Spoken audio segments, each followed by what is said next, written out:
I used to believe betrayal came with thunder, with shouting, slamming doors, and the sound of something breaking.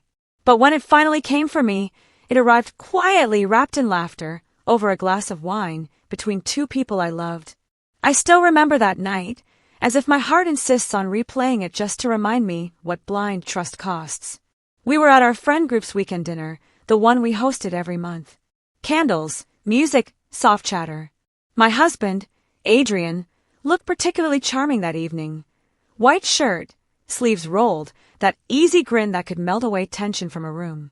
And then there was her, Lila, my best friend since college, the woman I once trusted with my darkest secrets, even the ones about him. I caught it in a single glance, that slow, lingering way his eyes followed her hand when she tucked a strand of hair behind her ear. And the smile she gave back, hesitant, but not enough. It wasn't friendship anymore. It was curiosity. It was temptation dressed as innocence. They thought I didn't notice, but I did. My heart did. It's strange how, in 1 second, love can turn into awareness, that sharp, cold feeling that something you built is quietly collapsing behind your back. I excused myself to the kitchen, pretending to check on the roast. My hands shook as I adjusted the timer that didn't need adjusting. From the dining room, I could hear them laughing, that soft, private kind of laughter that only two people share when they think no one else is listening. I stared at the flickering oven light and remember the first time I introduced them. It was a summer afternoon, 3 years ago. Lila had just gone through a breakup, and I'd insisted she come over for dinner to be around people who care. Adrian had grilled steaks on the patio, joking and offering her a drink. She was quiet then, grateful. I felt proud of them both, the husband who was kind to my friend, and the friend who told me later, "You're lucky, Mia. Not all men love like he does." If only I'd known how that sentence would echo back like a curse. I'm not the type who cries easily. I've always been the steady one, the listener, the fixer, the one who holds the broken pieces until everyone else is okay. But that night, something cracked inside me, something fragile and private. It wasn't just jealousy, it was humiliation. I had spent years defending him, through his failed business venture, through his late nights at client meetings, through his constant need for reassurance. I had sacrificed my own promotion once so I could work closer to home, so we could spend more time together. The irony burns now. When I returned to the table, the air felt heavier. Adrian's hand brushed Lila's when they reached for the same wine bottle, and both of them laughed. Too quickly, too nervously. My chest tightened. I smiled, pretending not to notice, because sometimes silence is the only armor we have left. Later that night, after everyone had left, Adrian kissed me goodnight as if nothing had changed. His lips were warm, but his eyes, those eyes, were already somewhere else. I waited until he fell asleep before I checked his phone. I didn't want to, but something in me already knew. There were no messages, no obvious proof. Just small things, a saved photo of a wine brand Lila loved, a calendar reminder labeled coffee, 3 p.m., on a day he said he was at a client meeting. And her number, newly renamed as Leo. I almost laughed. He wasn't even creative with his lies.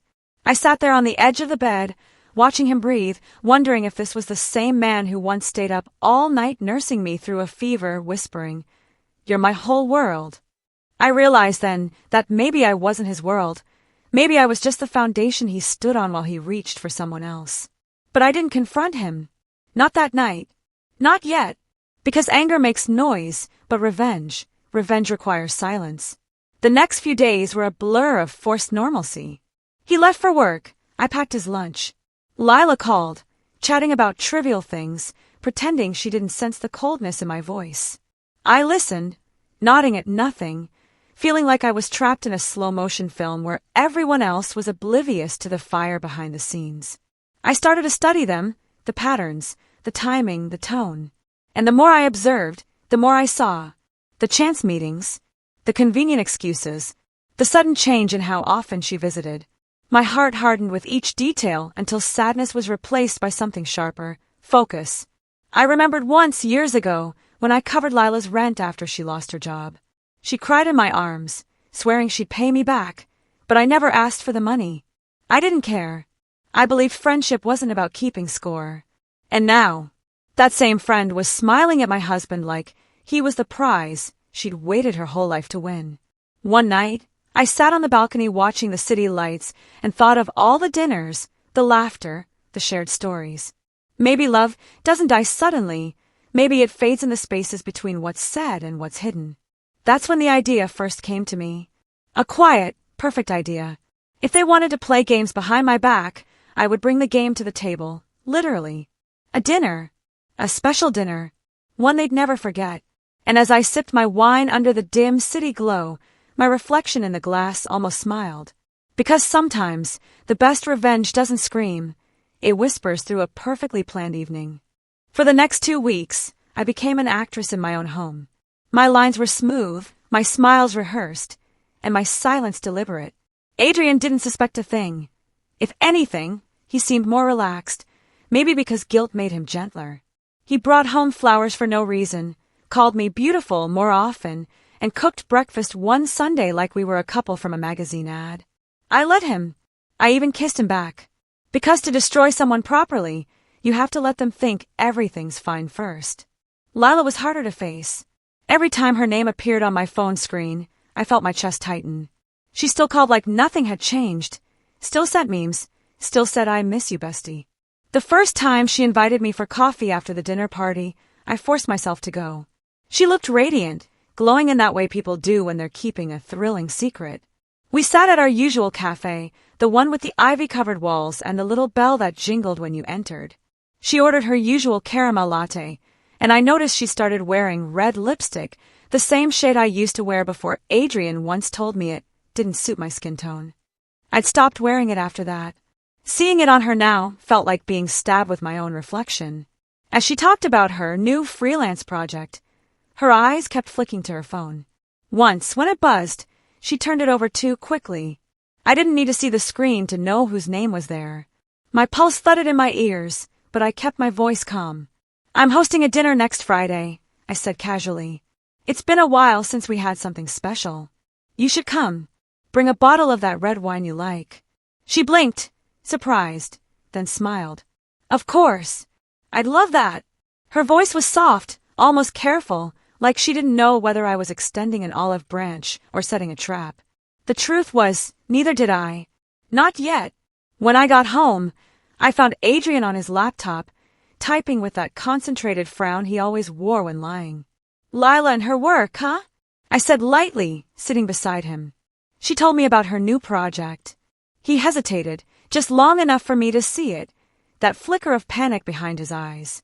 Oh, yeah, she mentioned she's busy these days, he said, forcing a smile. It was too easy now. He wasn't even trying to hide it well. That almost offended me more than the affair itself, that he thought I was too naive to notice. Later that night, I stood in the shower, letting the water run over me as I thought about how love had once been enough to make me forgive his flaws. I remember the early years, when we had nothing but each other, the nights we'd eat ramen on the floor of our tiny apartment, laughing about the future we were sure we'd build. When he lost his first job, I picked up double shifts, told him, "It's okay, we'll get through this." And when my father passed away, and I broke down at the funeral, it was Adrian who held me whispering, "I'll never let anyone hurt you." Now those words play back like a cruel joke. Because the person hurting me wasn't a stranger, it was the man who once swore to protect me from pain. As Friday approached, I prepared for the dinner with meticulous care. I cleaned the house, cooked his favorite dishes, and set the table with the good china we only used on anniversaries. Every gesture had meaning. Every candle was placed with intention. Revenge, I realized, is an art, one that requires patience, detail, and the ability to smile while holding a storm inside. That evening, when Adrian walked in from work, he looked pleasantly surprised. "Wow," he said, loosening his tie. "What's the occasion?" I turned, holding a glass of wine, and met his eyes. "Just wanted to celebrate us," I said. "It's been a while." He kissed my cheek, a flicker of guilt flashing across his face again. It almost made me pity him. Almost. Lila arrived half an hour later, looking effortlessly beautiful in a silk dress. Adrian froze for a moment when he saw her, not enough for anyone else to notice, but I caught it. The room seemed to tighten around that silence. We started with small talk, laughter, polite toasts. They were careful, too careful, but their eyes met a few times, and that was enough for me. The air between them wasn't just friendly, it was charged, magnetic. I could feel it from across the table. Halfway through dinner, I stood to refill the wine glasses. My hand didn't shake once. "This is a special bottle," I said smoothly, pouring the rich crimson liquid into their glasses. "A vintage I've been saving for a meaningful night." They smiled, oblivious. And then I raised my glass. "To friendship," I said, my voice steady. "To trust, and to knowing who people really are." Lila's smile faltered just slightly. Adrian looked confused, his fore covering midair. "What's that supposed to mean?" he asked with a nervous laugh. I just smiled. "You'll see." For a long moment, no one spoke. The only sound was the faint ticking of the clock and the soft hum of the music I'd chosen. Ironically, our wedding song. I let the tension sit there, heavy and alive, like a presence of its own. Finally, I looked at Lila. "Remember that time you cried in my arms after Jake cheated on you? You said you'd never do that to anyone. You said you understood what betrayal felt like." Her face drained of color. Adrian glanced between us, panic flickering in his eyes. "Mia," she started, her voice trembling. I leaned forward slightly, my smile calm, deliberate. "I just think it's poetic, isn't it? Life coming full circle like this." The air shattered. Adrian dropped his fork. "You knew," he whispered. I took a sip of my wine, the taste bitter and perfect on my tongue. "I've always known, Adrian. I was just waiting for the right night to make sure you both did too." They stared at me, speechless. The room was thick with guilt and fear. And as I looked at the two people who had once meant everything to me, I realized something startling. I wasn't angry anymore. I was in control. But they didn't know yet what kind of dinner they had truly been invited to. That would be revealed soon, when dessert was served. For a moment, silence filled the room like smoke. Neither of them moved. Lila's hand trembled slightly as she set her glass down, and Adrian's throat bobbed as he swallowed hard, searching for words that wouldn't come. The air was dense with guilt, thick enough to taste. I let it linger. The truth, after all, deserved to breathe. Finally, Adrian broke. "Mia, it's not what you think." "Don't," I interrupted softly, almost kindly. "Don't insult my intelligence any more than you already have." My voice wasn't raised, but something in it made him stop. Lila's eyes shimmered with tears, but they didn't move me. I'd cried enough for both of us already. Silent tears in the shower, quiet sobs in the middle of the night while pretending to sleep. Tonight, it was their turn. I leaned back in my chair, folding my hands together. "You know," I said slowly, "the hardest part isn't that you did it. It's that you both thought I'd never notice. That you could take my trust, my friendship, and twist it into your own little secret. Like I was too blind to see what was right in front of me." Lila whispered, "It wasn't supposed to happen." I laughed quietly. "Oh, I'm sure it wasn't. Affairs rarely are. They just slip through the cracks, right? Between the smiles and the lies." Adrian rubbed his temples, muttering, "Mia, please, we can talk about this privately." "Privately," I repeated. "You already had your privacy. Every stolen coffee, every lie about a client meeting. Don't act like you're protecting me now." The weight of my calmness seemed to crush them more than if I'd screamed. And maybe that was the point. I wasn't here to make a scene. I was here to close a chapter. Properly. After a long pause, I stood and walked to the cabinet. From the drawer, I pulled out a slim brown envelope and placed it gently on the table between us. "That," I said, "is the apartment lease in your name, Adrian. And the car papers, I signed them over to you last week."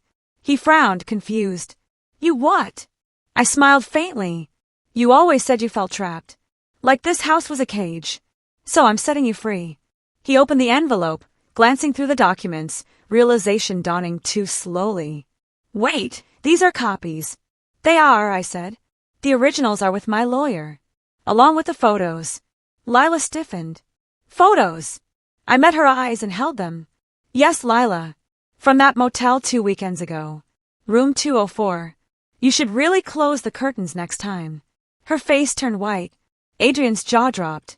"You followed us." I tilted my head. "No, darling. I hired someone. I was too busy hosting dinners and pretending to be oblivious." The silence that followed was unbearable and delicious. It was the kind of silence that made liars choke on their own words. Adrian tried to stand, but his voice cracked. This is insane. You can't just... Oh, I can. I cut in, my tone razor sharp now. You see, I've spent the last month collecting everything. Bank statements, messages, call logs, even the hotel receipts you thought you paid in cash. I have it all. So, if either of you tries to play victim, or if you come near me again, I'll make sure everyone knows who you really are. Lila looked like she might faint. She whispered, Mia, please. I didn't mean to hurt you. It just happened. I thought you and Adrian were drifting apart and... I slammed my hand on the table, hard enough to rattle the wine glasses. You thought wrong. My voice cracked, not from rage, but from everything I'd buried. You had a choice, Lila. You could have walked away. You could have told me. But instead you chose him, my husband, knowing what it would do to me. Don't pretend it was an accident. She started crying, but I felt nothing.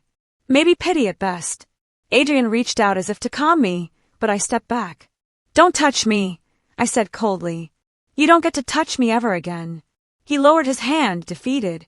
I took a deep breath and forced my tone back to calm. Now, here's what's going to happen. You'll both finish your wine, then leave. Tomorrow, you'll receive an email from my lawyer with the separation terms. I won't ask for alimony, and I won't ruin your careers, as long as you disappear quietly. You, Adrian, will move out by Monday. And Lila, you'll delete my number. Forever. Neither of them spoke. The ticking of the wall clock was the only sound. I started gathering plates, my movements slow, deliberate. You know, I said quietly, I used to think revenge was ugly, that it made you bitter. But tonight, it feels like closure. Lila rose shakily from her chair. Mia, I'm sorry. I looked at her, truly looked, and realized that whatever friendship we'd once had died long before tonight. No, you're not, I said softly. You're just sorry I caught you. Adrian stood too, trying to find his voice. You'll regret this. I almost smiled. No, Adrian. I regret you. They left a few minutes later, him silent, her sobbing. The front door clicked shut, and the echo lingered like the final note of a long, sad song. When they were gone, I walked back to the table. 3 glasses still half full. The candlelight flickered across the untouched dessert I'd made, a rich chocolate tart, his favorite. I sat alone, staring at the 2 empty chairs across from me.